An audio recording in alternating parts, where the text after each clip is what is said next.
నమస్కారం. నా TV news వార్తలకు స్వాగతం. ముందుగా వార్తల్లోని ముఖ్యాంశాలు. ఉపాధి హామీ యాత్రలో మోదీపై షర్మిల ఘాటు వ్యాఖ్యలు. పేదలకు న్యాయం కాంగ్రెస్ తోనే సాధ్యమన్న షర్మిల, కేంద్ర విధానాలు పేదలకు విరుద్దమన్న ఆరోపణ. ఉపాధి హామీ రక్షణ కోసం పోరాటం హామీ. దానంపై అనర్హత రేటు ఖాయమన్న కౌశిక్ రెడ్డి. సాక్ష్యాలతో కేసు బలంగా ఉందన్న ఎమ్మెల్యే. ఖైరతాబాద్ లో ఉప ఎన్నిక తప్పదన్న వ్యాఖ్య. సుప్రీంకోర్టు పరిణామాలపై అందరి దృష్టి.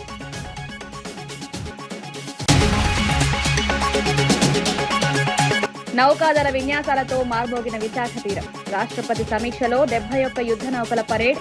ఐఎన్ఎస్ సమోదపై రాష్ట్ర ప్రయాణం. భారత నౌకాదళ శక్తి ప్రపంచానికి ప్రదర్శన.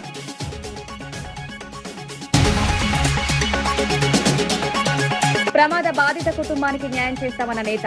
బస్సు యాజమాన్యంపై గ్రామ నాయకుల ఆందోళన.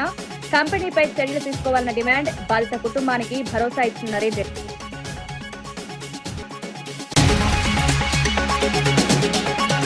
జలవనరులపై సీమ ప్రజలను చైతన్యపరుస్తామన్న నేత విశ్వేశ్వర్ రెడ్డి. ప్రభుత్వ నిర్ణయాలతో సీమ ప్రయోజనాలకు ప్రమాదం. నీటి హక్కుల రక్షణకు వైసీపీ కార్యక్రమాలు. ప్రాంతీయ ప్రయోజనాల కోసం గలమెత్తుతామన్న స్పష్టం. రాజమండ్రిలో మాజీ మంత్రి అంబటి రాంబాబు నిర్వహించిన మీడియా సమావేశం రాజకీయంగా చర్చనీయాంశమైంది. 18 రోజుల జైలు జీవితం తనలో మరింత కసిని పెంచిందని, ఎన్ని కుట్రలు చేసినా తాను భయపడబోనని స్పష్టం చేశారు. పోలీసుల సమక్షంలోనే తనపై దాడి జరిగిందని ఆరోపించారు. హోంమంత్రి అనితను లోకేష్ మానిటర్ చేస్తున్నారని విమర్శించారు. కూటమి ప్రభుత్వాన్ని ప్రజాస్వామ్యబద్ధంగా ఎదుర్కొంటామని, జగన్ వెంటే నడుస్తామని వెల్లడించారు. జైల్లో సామాన్యుడిలాగే ఉన్నారని, తనపై ఎన్ని కుతంత్రాలు పనినా ఐ డోంట్ కేర్ అంటూ చంద్రబాబుపై విరుచుకుపడ్డారు. రాజకీయ ప్రతీకారాలతో తనను లక్ష్యంగా చేసుకున్నారని, ప్రజలే తుది తీర్పు ఇస్తారని ధీమా వ్యక్తం చేశారు. వైసీపీ శ్రేణులు ధైర్యంగా ఉండాలని పిలుపునిచ్చారు. అలాగే కొంతమంది మద్దతు పలకలేదు, వారికి కూడా నా ధన్యవాదాలు. వారు ఏమన్నారంటే పెద్ద మాట అన్నారు, దానికి కూడా నేను గుంటూరు ఇంత సమాధానం చెప్తా. అదేమన్నారంటే అసహ్యంగా మాట్లాడితే దాడులు చేయరా అని. అసహ్యంగా మాట్లాడితే దాడులు చేయదలుచుకుంటే ఎంతమంది మీద చేయాలి? అసహ్యంగా మాట్లాడే వాళ్ళ మీద అది ఒక అంశం. వాళ్ళకు కూడా నేను రేపు నా సమాధానాన్ని తప్పనిసరిగా చెప్తా. 18 రోజులు నన్ను జైల్లో పెడితే నేను భయపడతాననుకున్నారేమో. భయపడే ప్రశ్న ఈ అంబటి రాంబాబుకు ఉద్భవించదని మనవి చేస్తున్నా. ఎందుకంటే ఈ చంద్రబాబు నాయుడు గారి ప్రభుత్వం వచ్చినప్పుడే జైల్లో ఉండటానికి సిద్ధపడ్డానని కూడా ఈ సందర్భంగా మనవి చేస్తున్నాం. నన్ను హింసించాలని, నన్ను జైల్లో పెట్టాలని చంద్రబాబు, లోకేష్ ఎప్పటి నుంచో ప్రయత్నం చేస్తున్నారు. ఎక్కడో దొరికాను, లోపల పెట్టారు. చూద్దాం, టైం విల్ కమ్ అగైన్. పరిస్థితులు మళ్ళా మారతాయి. ఈ పాపానికి వారు పరిష్కారం చేయక తప్పదని కూడా ఈ సందర్భంగా నేను మనవి చేస్తున్నాను. రాజమండ్రి సెంట్రల్ ప్రిజన్ నాకు పట్టుదలను పెంచే ఒక శిక్షణా కేంద్రం అని కూడా ఈ సందర్భంగా నేను మనవి చేస్తుంది. మరింత పట్టుదలగా, మరింత కసిగా ఎన్ని కేసులు పెట్టినా, ఎన్ని రోజులు జైల్లో ఉన్నా ఒక్క అడుగు కూడా వెనక్కు వెయ్యను. జగన్మోహన్ రెడ్డి గారి నాయకత్వంలో ఈ కూటమి ప్రభుత్వాన్ని ప్రజాస్వామ్యబద్ధంగా కూల్చేంత వరకు ఈ పోరాటం ఆగదు. ఎన్నిసార్లు జైల్లో పెట్టినా వెనక్కు వెళ్లే ప్రశ్న లేదు. అన్యాయంగా, అక్రమంగా జైల్లో పెట్టారు. నా ఇల్లు దహనం చేయడానికి ప్రయత్నం చేశారు, నా కార్లు పగలగొట్టారు, నా ఆఫీస్ పగలగొట్టారు, నా పెళ్ళాం బిడ్డల్ని తరిమి కొట్టారు, నన్ను చంపడానికి ప్రయత్నం చేశారు, తీసుకొచ్చి జైల్లో పెట్టారు. ఏమైంది? ఏమైద్దని అడుగుతా ఉన్నా. చంద్రబాబు నాయుడు అడుగుతా ఉన్నా, లోకేష్ని అడుగుతా ఉన్నా. ఏమైద్ది? ఏమీ కాదు. మళ్ళా కాలం తిరిగి వస్తుంది. అన్నిటికీ సమాధానం ఇవాళ చాలామంది మిత్రులు మాట్లాడారు. బయట జరిగిన సంఘటనలు నాకు తెలియదు, చాలా తక్కువ మాత్రమే, పేపర్లో ఉన్నవి మాత్రమే నేను తెలుసుకున్నాను. జైలు జీవితాన్ని నేను అనుకోకండి, ఎంజాయ్ చేశాను. ఎంత కఠినంగా ఉన్నా ఎంజాయ్ చేశాను. ఎందుకంటే ఒక రాజకీయ స్ఫూర్తితో రాజకీయాల్లోకి వచ్చినటువంటి వ్యక్తిని నేను. పట్టుదలగా ముందుకు సాగే వ్యక్తి. రాయలసీమ లిఫ్ట్ ఇరిగేషన్ ప్రాజెక్ట్ ను చంద్రబాబు తాకట్టు పెట్టారని వైసీపీ నేతలు మండిపడ్డారు. రేవంత్ రెడ్డితో కుదుర్చుకున్న చీకటి ఒప్పందం వల్ల సీమకు అన్యాయం జరుగుతోందని ఆరోపించారు. రేవంత్ కోరగానే ప్రాజెక్టు పనులు ఆపేయడం దుర్మార్గమని విమర్శించారు. దీనిపై చంద్రబాబు క్షమాపణ చెప్పాలని డిమాండ్ చేశారు. జగన్ హయాంలో ప్రారంభించిన ఈ ప్రాజెక్టు రక్షణ కోసం ఉద్యమాన్ని ఉధృతం చేస్తామని హెచ్చరించారు. రాయలసీమ ప్రజల నీటి హక్కులను కాపాడేందుకు రాజకీయ పోరాటం చేస్తామని స్పష్టం చేశారు. ఈ అంశంపై రాష్ట్ర వ్యాప్తంగా ఆందోళనలు చేపట్టే అవకాశం ఉందని సూచించారు. అని చెప్పేదే కాకుండా ఈరోజు 8 టీఎంసీలు అంటే హైడ్రల్ ప్రాజెక్టుతో కలిసి చేసే 8 రోజుకి ఎత్తేసేదే కాకుండా ఇంకా కూడా 2-3 ప్రాజెక్టులు ఇంకా అదనంగా కూడా ఇంకా 2-3 టీఎంసీలు అనేది కూడా కొట్టేదానికి కూడా ప్రాజెక్టులు కూడా ప్రారంభిస్తానని చెప్పేసి స్వయంగా రేవంత్ రెడ్డి గారే ప్రకటించడం కూడా జరిగింది. ముఖ్యమంత్రిగా చంద్రబాబు నాయుడు దాన్ని ఖండిస్తారని చెప్పేసి ఈ రాష్ట్ర ప్రయోజనాలు ముఖ్యంగా రాయలసీమ యొక్క ప్రయోజనాలు కరువు పీడిత ప్రాంతమైన రాయలసీమ ప్రయోజనాలు కూడా కాపాడుతాడని చెప్పేసి మేము అందరూ కూడా అనుకుంటే దానికి విరుద్ధంగా కూడా ఎందుకంటే ఇతను సహజంగా కూడా వ్యవసాయమే దండగని చెప్పేవాడు, ఆ అభిప్రాయంతో ఉండేవాడు. ఈ నీటి ప్రాజెక్టులకు వేల కోట్ల రూపాయలు పెట్టడమే దండగానే ఒక అభిప్రాయంతో ఉండేవాడు. కాబట్టి 20 టీఎంసీల కోసం మేము రాయలసీమ ప్రాజెక్ట్ అనేది కూడా అవసరమా అని చెప్పి మళ్ళీ కూడా ఈరోజు ప్రజల్నే అంటే రాయలసీమ ప్రజల్నే కూడా ప్రశ్నించే విధంగా కూడా స్వయంగా ఈ రాష్ట్ర ముఖ్యమంత్రి చంద్రబాబు నాయుడు గారు మాట్లాడడం అత్యంత దురదృష్టకరమైంది. కూడా వైఎస్ఆర్ కాంగ్రెస్ పార్టీ కావచ్చు, అన్ని రాజకీయ పార్టీలు ముఖ్యంగా ఈ రాయలసీమను క్షేమం కోరే వాళ్ళు వెల్విషర్స్ అందరూ కూడా ముందు చూపుతో కూడా వెంటనే ఈరోజు రాయలసీమ ప్రాజెక్టు వెంటనే చేసి దినానికి అది కూడా 3 టీఎంసీలు చేసే సామర్థ్యం అంటే మొత్తం 7 టీఎంసీలు చేసే సామర్థ్యంతో మీరు వెంటనే కూడా పనులు ప్రారంభించి వెంటనే పూర్తి చేయాలని చెప్పేసి అడుగుతూ ఉన్నా కూడా ఈ రాష్ట్ర ప్రభుత్వానికి అనేది కూడా ఎక్కడ కానీ చీమ కుట్టినట్లు కూడా లేదుకోనే కాకుండా ఎవరైతే అడుగుతున్నారో ఆ రాజకీయ పార్టీలపైన ఆ నాయకులపైన కూడా ఈరోజు రాజకీయంగా కూడా మాటల దాడి కూడా చేసే విధంగా కూడా ఈరోజు ప్రజలను తప్పుదారి పట్టించే విధంగా కూడా ఈరోజు రాష్ట్ర ప్రభుత్వంలో ఉండే పెద్దలు చంద్రబాబు నాయుడు గారు కానీ పవన్ కళ్యాణ్ గారు కానీ అలాగే బీజేపీ పెద్దలు ఈ రాష్ట్రానికి సంబంధించిన బీజేపీ పెద్దలు కావచ్చు, ఇరిగేషన్ మినిస్టర్ గారు కూడా మాట్లాడుతూ ఉన్నారు. ఈ పరిస్థితుల్లో వెంటనే కూడా రాయలసీమ ప్రాజెక్ట్ చేయాలని చెప్పేసి వైఎస్ఆర్ కాంగ్రెస్ పార్టీ అనేది కూడా ఒక అడుగు ముందుకేస్తుంది. ఈరోజు రాయలసీమ ప్రాజెక్ట్ కానీ హంద్రీనీవా ప్రాజెక్ట్ కానీ ఇవన్నీ కూడా వీళ్ళు 3,000 కోట్లు లాంటి 2,480 కోట్లు ఇప్పుడు ఈ బడ్జెట్లో కేటాయించిన. నంద్యాల జిల్లా ఆత్మకూరు ఆర్డీఓ కార్యాలయంలో గుర్తు తెలియని వ్యక్తుల చొరబాటు యత్నం కలకలం రేపింది. రికార్డు రూమ్ పక్కనే ఉన్న సిరికల్చర్ గది గోడకు కన్నం వేయడం అనుమానాలకు దారితీస్తుంది. కార్యాలయంలో 8 సీసీ కెమెరాలు ఉన్నప్పటికీ రికార్డు రూమ్ విజువల్స్ మాత్రమే డిలీట్ కావడం సందేహాలు పెంచుతోంది. కీలక పత్రాల చోరీ కోణంలో పోలీసులు విచారణ చేపట్టారు. ఆర్డీఓ నాగజ్యోతి స్పందిస్తూ తమ రికార్డు భద్రంగానే ఉన్నాయని తెలిపారు. ఘటనపై అధికారిక ఫిర్యాదు ఇచ్చామని, దర్యాప్తు కొనసాగుతోందని వెల్లడించారు. భద్రతా లోపాలపై సమగ్ర విచారణ జరపాలని డిమాండ్లు వినిపిస్తున్నాయి. మనకి 8 సీసీ కెమెరాస్ కూడా ఉన్నాయి. అయితే సిరికల్చర్ బిల్డింగ్లో చాలా గదులు ఉన్నాయి, వాళ్ళవి వెనకల పాడుబడిన గదులు కూడా ఉన్నాయి, క్వార్టర్స్లు అవి. అందులో మనకి ఈ సిరికల్చర్ బిల్డింగ్లోని ఒక అన్యూజ్డ్ పోర్షన్ సంబంధించి తలుపు రంధ్రం చేయబడి ఉంది. అది ఎప్పుడు చేసి ఉన్నారనేది మనకి తెలియదు. అయితే ఈ విషయంలో మనం ముందు జాగ్రత్తగా, ఎందుకంటే మనకు ఆర్డీఓ ఆఫీస్లో రికార్డ్స్, తర్వాత వాల్యుబుల్ సిస్టమ్స్, ప్రింటర్స్, తర్వాత స్కానర్స్, ఫర్నిచరు, వీసీ హాలు ఇవన్నీ ఉంటాయి. కాబట్టి మరి ఈ వాల్యుబుల్ ఫర్నిచర్ జాగ్రత్తగా ఉండడానికి మనం ముందు జాగ్రత్తగా నిన్న సాయంత్రమే మన సిఐ గారికి పెట్రోలింగ్ జాగ్రత్తగా చేసుకోమని ఒక లెటర్ కూడా ఇవ్వడం జరిగింది. ఇదండి విషయము. సో కాబట్టి మనకి ఆ పోర్షన్ ఓన్లీ సిరికల్చర్కి సంబంధించిన ఒక పాడుబడిన అంటే అన్యూజ్డ్ పోర్షన్, అందులో ఎటువంటి సామాగ్రి లేవు, అది అన్యూజ్డ్ పోర్షన్. ఇదండి విషయము. థ్యాంక్ యూ అండి. సో కాబట్టి దీని మీద ఎవరు కూడా ఎటువంటి అనుమానాలు పెట్టుకోవాల్సిన అవసరం లేదు, అంతా కూడా మనం సేఫ్టీగా ఉన్నాయి. మీ ఆఫీస్ ఫైల్స్ అన్నీ ఉన్నాయా మేడం? మీ ఆఫీస్ ఫైల్స్ అన్నీ సేఫ్? మా రూమ్కి ఆ పాడుబడిన బంగ్లాకి ఎటువంటి సంబంధం లేదండి, అది వేరే పోర్షన్. కాబట్టి ఈ మన ఆఫీస్కి సంబంధించింది కదా. అయితే అనుమానం కొంతమంది ఏదో ఫేక్ న్యూస్గా నడుస్తుందని చెప్పడంతో మేము ఇప్పుడు మనకి నంద్యాల జిల్లా కానాలపల్లిలో ఉపాధి హామీ పరిరక్షణ యాత్ర చేపట్టిన ఏపీ కాంగ్రెస్ అధ్యక్షురాలు వైఎస్ షర్మిల తీవ్ర వ్యాఖ్యలు చేశారు. పథకాన్ని యథావిధిగా కొనసాగించాలని గ్రామస్తులు కోరగా కాంగ్రెస్ తోనే పేదలకు న్యాయం జరుగుతుందన్నారు. ప్రధాని మోదీపై విమర్శలు చేస్తూ గాంధీని చంపిన గాడ్సేకు గాంధీ ఆశయాలను చంపుతున్న మోదీకి తేడా లేదని మండిపడ్డారు. భవిష్యత్తులో జాబ్ కార్డులపై గాడ్సే బొమ్మ వచ్చినా ఆశ్చర్యం లేదని వ్యాఖ్యానించారు. ఉపాధి హామీ పథకం రక్షణ కోసం కాంగ్రెస్ పోరాడుతుందని స్పష్టం చేశారు. కేంద్ర విధానాలకు పేదలు విరుద్ధమని ఆరోపించారు. అయితే మహాత్మా గాంధీని ఒక ఆర్ఎస్ఎస్ సభ్యుడు నాథురామ్ గాడ్సే చంపేశాడో అలాగే మహాత్మా గాంధీ పేరు ఉన్న ఈ ఉపాధి హామీ పనిని నరేంద్ర మోడీ గారు చంపేస్తున్నారు. నాథురామ్ గాడ్సేకి నరేంద్ర మోడీకి పెద్ద తేడా లేదు. ఇద్దరు గాంధీని గాంధీ ఆశయాలను చంపేస్తున్న వాళ్ళే. ఇప్పుడు జాబ్ కార్డుల మీద గాంధీ తాత బొమ్మ ఉందట, అవునా?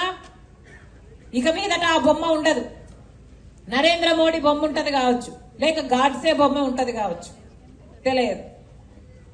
కానీ ఒక పథకాన్ని కూనీ చేయటం లేదు, ఈ పథకంలో ఉన్న సారాన్ని మొత్తము తీసేస్తున్నారు. కాంగ్రెస్ పార్టీ తెచ్చిన ఉపాధి హామీ పనికి ఇప్పుడు బీజేపీ తెస్తున్న ఈ కొత్త చట్టానికి చాలా తేడా ఉంది. నక్కకు నాగలోకానికి ఉన్నంత తేడా ఉంటుంది. ఎందుకంటే రాజశేఖర రెడ్డి గారు కాంగ్రెస్ పార్టీ తెచ్చిన ఉపాధి హామీ పనిలో గ్రామానికి సంబంధించిన పనులు జరిగేవి. అంటే గ్రామంలో పొలిమేర పని చేసుకోవాలన్నా లేక ఒక బావితో. ఎమ్మెల్యే దానం నాగేందర్ అనర్హత కేసులో కొత్త ట్విస్ట్ చోటు చేసుకుంది. బీజేపీ ఎల్పీ నేత ఏలేటి మహేశ్వర్ రెడ్డి మాట్లాడుతూ దానంను సస్పెండ్ చేస్తూ సుప్రీంలో బీఆర్ఎస్ అఫిడవిట్ ఇచ్చిందని ఆరోపించారు. ఈ అంశం తెలుసా అంటూ క్రాస్ ఎగ్జామినేషన్ లో దానం అడ్వకేట్లు ప్రశ్నించారని తెలిపారు. బీఆర్ఎస్ ఈ విషయాన్ని ఎందుకు దాచిపెట్టిందని ప్రశ్నించారు. సుప్రీంలో అఫిడవిట్ ఇచ్చుంటే దానంపై కేసే ఉండదని వ్యాఖ్యానించారు. ఈ వ్యవహారం రాజకీయంగా కొత్త చర్చకు దారితీసింది. తదుపరి విచారణపై అందరి దృష్టి నిలిచింది. ఇన్వైట్ చేసి పొద్దున్న 11 గంటల నుంచి ఇప్పటి వరకు మరి అనేకమైనటువంటి ప్రశ్నలతోటి కన్ఫ్యూజ్ చేసేటువంటి ప్రయత్నం చేశారు తప్ప వాస్తవంగా మరి సుమోటగా తీసుకొని వెంటనే డిస్క్వాలిఫై చేసే విధంగా అన్ని ఆధారాలు ఉన్నప్పటికీ ఎలాంటి ఆలోచనలు లేకుండా మరి ఈరోజు స్పీకర్ గారు, క్వాసీ జ్యుడిషియల్ పవర్ ఉన్నటువంటి స్పీకర్ గారు ఈరోజు ఒక నిర్ణయాన్ని ఏ రకంగా వాయిదా వేయాలా, ఏ రకంగా డ్రాగ్ చేయాలా, ఏ రకంగా దీనిని నీరుగార్చాలనే ఆలోచన మాత్రమే చేస్తున్నట్టుగా స్పష్టమవుతున్నది.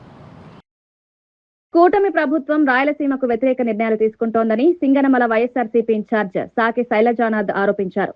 ఇద్దరు తెలుగు ముఖ్యమంత్రులు చంద్రబాబు, రేవంత్ రెడ్డి కలిసి సీమకు నీళ్లందకుండా కుట్ర చేస్తున్నారని విమర్శించారు. జలవనరుల విషయంలో ప్రాంతీయ అన్యాయం జరుగుతోందన్నారు. రాయలసీమ ప్రజల హక్కులను కాపాడేందుకు రాజకీయంగా పోరాటం చేస్తామని స్పష్టం చేశారు. నీటి సమస్యపై రాష్ట్ర వ్యాప్తంగా ఉద్యమాన్ని చేపడతామని హెచ్చరించారు. సీమ అభివృద్ధిని అడ్డుకునే ప్రయత్నాలు ప్రజలు తిప్పికొడతారని పేర్కొన్నారు. రాయలసీమ ప్రజల యొక్క గొంతుకి తడి రాకూడదు. రాయలసీమ ఎత్తిపోతల పథకాన్ని ఆపేయాలి,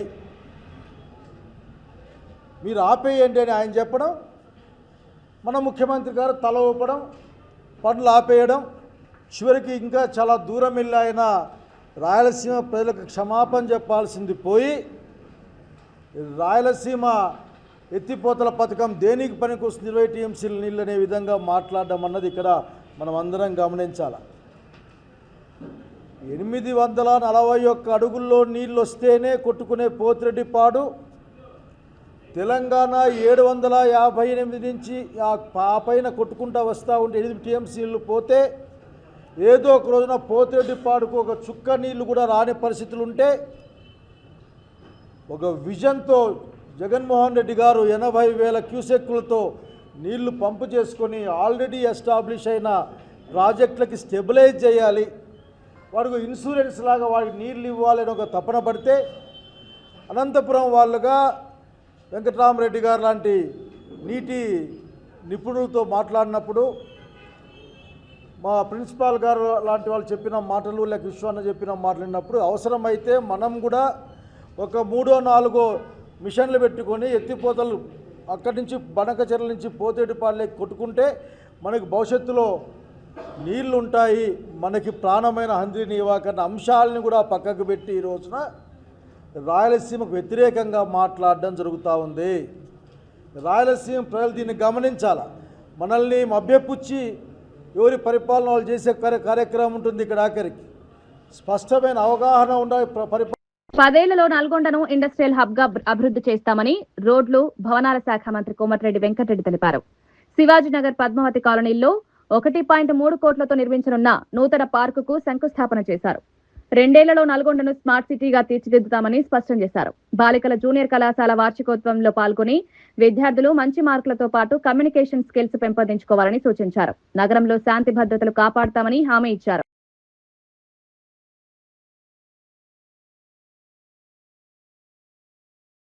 వెంకటరెడ్డి తెలిపారు. వెనుకబడ్డ ఈ నల్గొండ టౌన్ ని హైదరాబాద్ దగ్గర ఉన్నాయి. పక్కకెళ్ళి విజయవాడకి 8 లేన్గా 10,410 కోట్లు. రేపు పొద్దున ఢిల్లీకి పోతున్నాం. మధ్యాహ్నం రేపు గడ్కరీ గారి దగ్గర మీటింగ్ ఉంది. 10,400 కోట్లతోని దాన్ని 8 లేన్గా పిలుస్తున్నాం.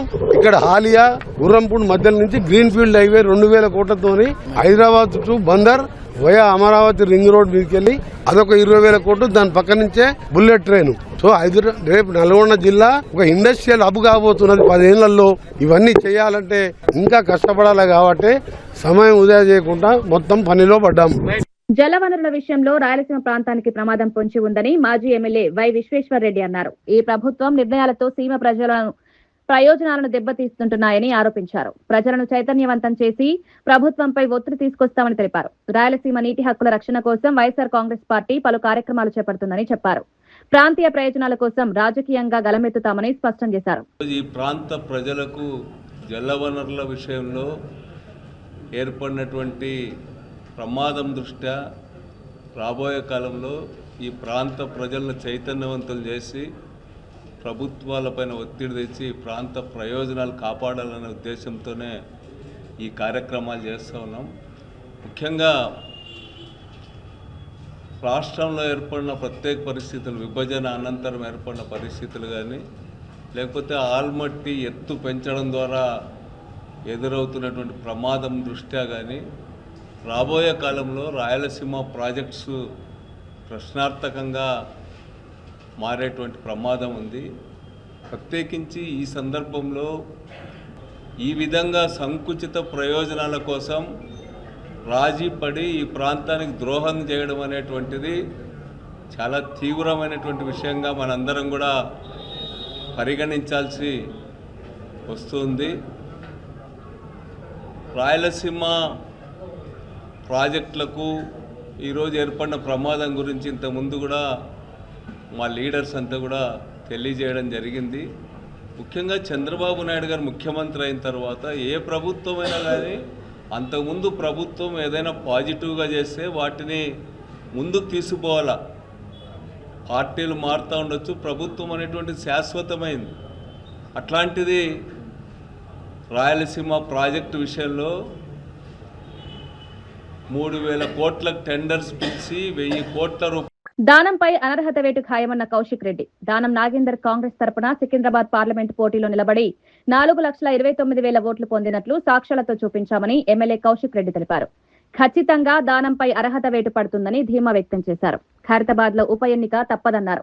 సుప్రీంకోర్టు పరిణామాలపై స్పష్టత వస్తుందని పేర్కొన్నారు. ఈ వ్యవహారం రాజకీయంగా కీలక మలుపు తీయనుందని వ్యాఖ్యానించారు. వారు ఒక్కటే అడుగుతా ఉన్నారు, మీరు పిటిషన్ ఇచ్చిర్రు కానీ వారి కప్పుకున్న కండువ మీద హ్యాండ్ సింబల్ లేదు కదా, మరి కాంగ్రెస్ పార్టీ కండువ కాదు కదా అని అంటా ఉన్నారు. నేను క్లియర్గా చెప్పిన కాంగ్రెస్ పార్టీ కండువ అంటేనే ట్రై కలర్ కండువ. ఖచ్చితంగా దీపాదాస్ మున్షి నాయకత్వంలో, టీపీసీసీ ప్రెసిడెంట్ రేవంత్ రెడ్డి గారి నాయకత్వంలో మార్చి 15/3/2024 నాడ కండువ కప్పుకొని కాంగ్రెస్ పార్టీలో చేరిండని చెప్పిన. మార్చి 21/2024లో కాంగ్రెస్ పార్టీ సికింద్రాబాద్ పార్లమెంట్ క్యాండిడేట్ గా ఏఐసిసి అనౌన్స్ చేసింది. వారి ఏఐసిసి లిస్ట్ లో అనౌన్స్ చేసిన లిస్ట్ లో 46వ నంబర్లో దానం నాగేందర్ గారి పేరు ఉన్నది అని అన్ని కూడా ఎవిడెన్స్ తో సహా చూపించడం జరిగింది. దానం నాగేందర్ గారు కాంగ్రెస్ పార్టీ పక్షాన పోటీ చేసి సికింద్రాబాద్ పార్లమెంట్ లో 4,29,000 ఓట్లు ఇవాళ తనకి పడ్డాయి. ఇది క్లియర్ కట్ కేసు. ఖచ్చితంగా మీరు దానం నాగేందర్ గారిని వెంటనే డిస్క్వాలిఫై చేయాలి అని వారు అడిగిన ప్రతి క్వశ్చన్లో కూడా నేను జవాబు చెప్పడం జరిగింది. నాకు పూర్తి నమ్మకం విశ్వాసం ఉన్నది, ఖచ్చితంగా స్పీకర్ గారు దానం నాగేందర్ గారిని డిస్క్వాలిఫై చేస్తారని. రేవంత్ రెడ్డి గారు పిసిసి ప్రెసిడెంట్ గా ఉన్ననాడు రేవంత్ రెడ్డి గారే స్వయంగా స్టేట్మెంట్ ఇచ్చిండ్రు, పార్టీ మారిన వాళ్ళని రాళ్లతోని కొట్టి చంపండి అని చెప్పిండు ఆ రోజు. మరి ఆ రోజు రేవంత్ రెడ్డి గారు చెప్పిన మాటకి ఈ రోజు రేవంత్ రెడ్డి గారు ఏం చేస్తున్నారని నేను అడుగుతా ఉన్నాను. మరి బీఆర్ఎస్ పార్టీ నుంచి చేర్చుకున్న 10 మంది ఎమ్మెల్యేలని మరి ఎందుకు రాళ్లతోని కొట్టి చంపుతలేవు రేవంత్ రెడ్డి గారు అని నేను అడుగుతా ఉన్నాను. ఖచ్చితంగా దానం నాగేందర్ గారిని డిస్క్వాలిఫై అవుడు పక్కా, ఖైరతాబాద్ లో బై ఎలక్షన్స్ వచ్చుడు పక్కా అని చెప్పి సందర్భంగా తెలియజేస్తూ, కానీ ఖచ్చితంగా చెప్తున్నా, మీరు ఎన్ని చిల్లర పనులు చేసినా ఎన్ని దొంగ నాటకాలు చేసినా ఖచ్చితంగా వచ్చే అసెంబ్లీ ఎన్నికలలో మాత్రం ఖచ్చితంగా మీకు ప్రజలు బుద్ధి చెప్పబోతా ఉన్నారని చెప్పి సందర్భంగా తెలియజేస్తూ సెలవు తీసుకుంటా ఉన్నాను. జై తెలంగాణ, జై కేసీఆర్. సీఎం రేవంత్ రెడ్డి కేవలం ప్రకటనలు ఆర్భాటాలకే పరిమితమయ్యారని ఎమ్మెల్యే కేపీ వివేకానంద్ విమర్శించారు. హైడ్రా పేరుతో హైడ్రామా చేశారని అన్నారు. పార్కులకు ఫెన్సింగ్ వేసి గొప్ప పని చేసినట్లు ప్రచారం చేసుకుంటున్నారని ఎద్దేవా చేశారు. మూసీ సుందరీకరణ పేరుతో హడావిడి చేసి ఇప్పుడు మౌనం పాటిస్తున్నారని పేర్కొన్నారు. హైదరాబాద్ అభివృద్ధిపై స్పష్టమైన దిశానిర్దేశం లేదని ఆరోపించారు. నగర పరిపాలనపై అవగాహన ఉన్న మంత్రి కేబినెట్ లో లేడని వ్యాఖ్యానించారు. ముఖ్యమంత్రి గారు ఆర్భాటాలు చేసి పెద్ద ఎత్తున హంగామా చేసి మేము ఇది చేయబోతున్నాం అది చేయబోతున్నాం అని చెప్పి ప్రజలని మభ్యపెట్టి మోసం చేసే ప్రయత్నమే చేస్తున్నదే తప్ప చేసింది ఏమీ లేదని చెప్పి స్పష్టంగా తెలియజేస్తా ఉన్నాను. మొదట మెట్రో పనుల గురించి మరి నిన్న ముఖ్యమంత్రి గారు సమీక్ష నిర్వహిస్తూ ఈ మెట్రో గురించి ఎక్కడ కూడా ప్రస్తావించడం కనపడతలేదు. మెట్రో ఒక్క అడుగు కూడా ముందు పడతలేదు. మెట్రో పనులు, మెట్రో ఎక్స్పాన్షన్ పనులు ఎక్కడికక్కడ పెండింగ్ పడిపోయినాయి.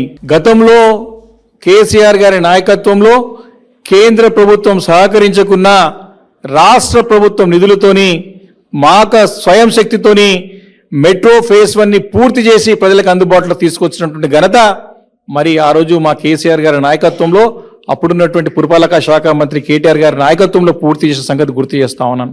మెట్రో పనులు గతంలో మంజూరైన పనులని క్యాన్సిల్ చేసి మరి చేపట్టినటువంటి పనులు ఎక్కడికక్కడ ఆగిపోయి నత్తనడకన నడుస్తూ ముందు పోలేని పరిస్థితి ఉన్నది. మరి అక్కడ నార్త్ హైదరాబాద్ కి ప్రధానంగా డిమాండ్ ఉన్నది.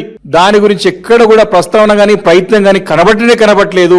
దీన్ని బట్టి స్పష్టంగా అర్థమవుతోంది ముఖ్యమంత్రి గారు మెట్రో ఎక్స్పాన్షన్ చేయడంలో విఫలమవుతున్నాడు అని చెప్పి స్పష్టంగా తెలుస్తా ఉంది. రెండోది మూసీ అని చెప్పి అరాచకం సృష్టించినటువంటి ముఖ్యమంత్రి గారు మూసీ పనులు కేవలము కాగితాలకే పరిమితం అవుతా ఉన్నది.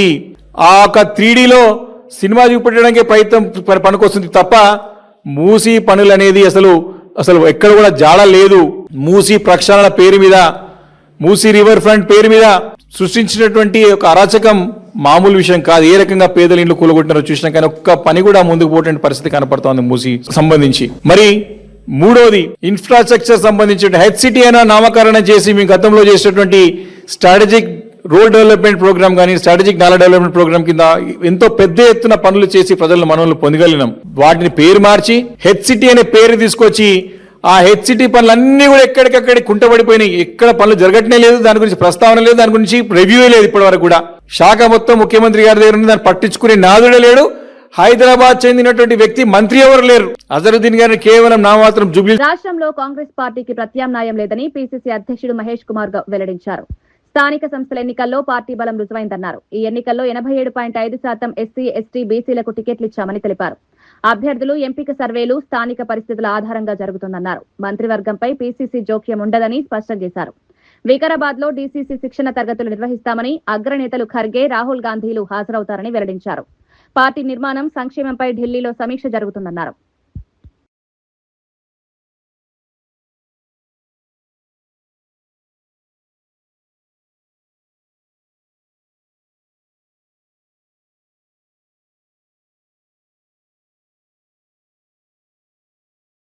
వెల్లడించారు.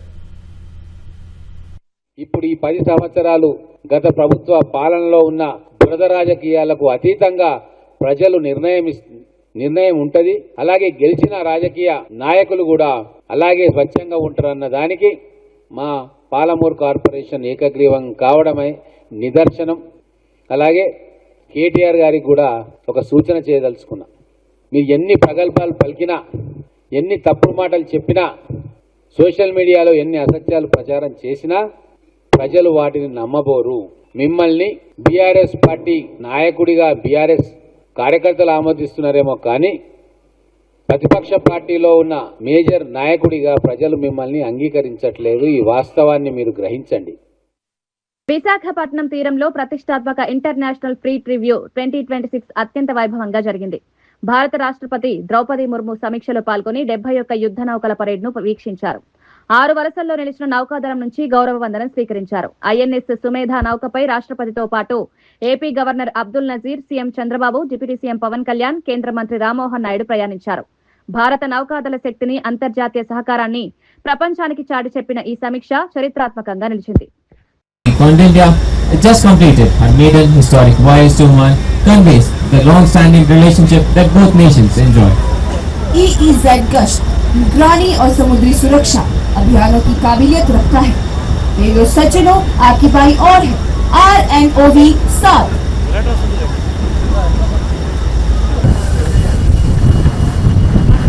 भारत की संप्रभु उपस्थिति का प्रतीक है। వైఎస్ఆర్ జిల్లా కమలాపురం నియోజకవర్గంలో జరిగిన బస్సు ప్రమాదం అనంతరం బాధిత కుటుంబానికి న్యాయం చేయాలని గ్రామ నాయకులు ఆందోళనకు దిగారు. డిక్షన్ కంపెనీకి చెందిన రాజలక్ష్మి ట్రావెల్స్ బస్సు ప్రమాదం చేసి పట్టించుకోలేదని ఆరోపించారు. కమలాపురం ఇన్ఛార్జ్ నరేన్, రామాంజుల రెడ్డి కంపెనీ యాజమాన్యాన్ని కలిసి కుటుంబానికి న్యాయం చేయాలని డిమాండ్ చేశారు. బాధిత కుటుంబానికి భరోసా కల్పిస్తూ ఖచ్చితంగా న్యాయం జరిగేలా చూస్తామని తెలిపారు. గ్రామ నాయకులు పెద్ద సంఖ్యలో పాల్గొన్నారు. రేడియో స్టేషన్ దగ్గర మన ఏపీఐసి ఆర్చ్ దగ్గర యాక్సిడెంట్ కావడం జరిగింది. అంటే డిక్సన్ కంపెనీకి సంబంధించినటువంటి రాజలక్ష్మి ట్రావెల్స్ అనే ఒక ట్రావెల్స్ బస్సు మన విజయ్ కుమార్ రెడ్డిని యాక్సిడెంట్ చేయడం జరిగింది. పూర్తిగా అతను కోమాలోకి వెళ్ళిపోవడం జరిగింది. పూర్తి నిర్లక్ష్యంగా ఆ బస్సు యాజమాన్యం అయితే పూర్తి నిర్లక్ష్యంగా, బాధ్యతారహితంగా అసలు అతన్ని పట్టించుకున్న పాపాన కూడా పోలేదు. అయితే తిరుపతికి తీసుకెళ్ళారు స్విమ్స్కి. ఆయన కోమాలోకి వెళ్ళిన తర్వాత నిన్నగాక మొన్న కోమా నుంచి బయటికి రావడం జరిగింది. పూర్తిగా ప్యారలైజ్ అయిపోయాడు విజయ్ కుమార్ రెడ్డి అనే వ్యక్తి. అతను పని చేస్తేనే అతనికి కూలి తినే పరిస్థితి. వాళ్ళ ఫాదర్ కూడా ఉన్నారు, వాళ్ళ ఇల్లు కూడా ఇక్కడే ఉంది. సో ఆ బస్సు యాజమాన్యం కావచ్చు, వాళ్ళ ఓనర్కి కావచ్చు, పలుసార్లు నేను కావచ్చు, గ్రామస్తులు కావచ్చు, అందరూ ఫోన్ చేసినా కానీ ఎటువంటి రెస్పాన్స్ ఇవ్వలేని పరిస్థితిలో ఇవాళ బస్సు రోకో చేయాల్సిన పరిస్థితి వచ్చింది. సో బస్సు రోకో చేసిన తర్వాత కంపెనీ యాజమాన్యం వాళ్ళు కూడా అందరూ కూడా రావడం జరిగింది. ఈరోజు పెసలవాళ్ళ పల్లెకి వచ్చాము.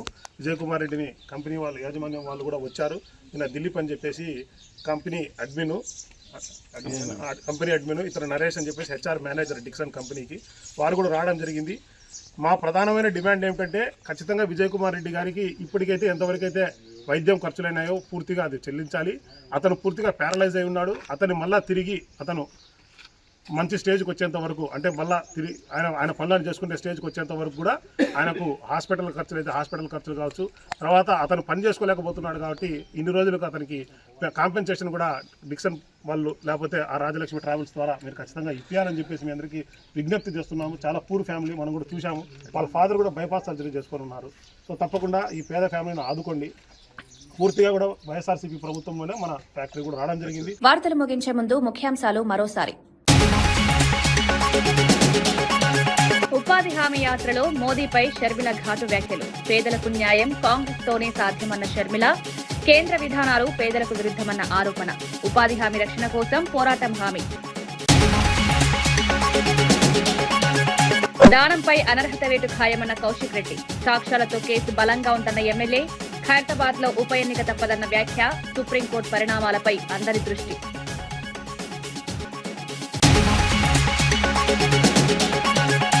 నౌకాదళ విన్యాసాలతో మార్మోగిన విశాఖ తీరం. రాష్ట్రపతి సమీక్షలో 71 యుద్ధ నౌకల పరేడ్. ఐఎన్ఎస్ సమూదపై రాష్ట్ర ప్రయాణం. భారత నౌకాదళ శక్తి ప్రపంచానికి ప్రదర్శన.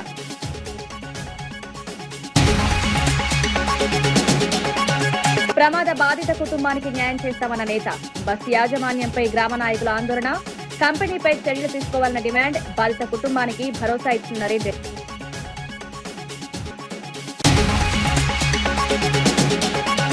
జలవనరులపై సీమ ప్రజలను చైతన్యపరుస్తామన్న నేత విశ్వేశ్వర్ రెడ్డి. ప్రభుత్వ నిర్ణయాలతో సీమ ప్రయోజనాలకు ప్రమాదం. నీటి హక్కుల రక్షణకు వైసీపీ కార్యక్రమాలు. ప్రాంతీయ ప్రయోజనాల కోసం గలమెత్తుతామన్న స్పష్టం.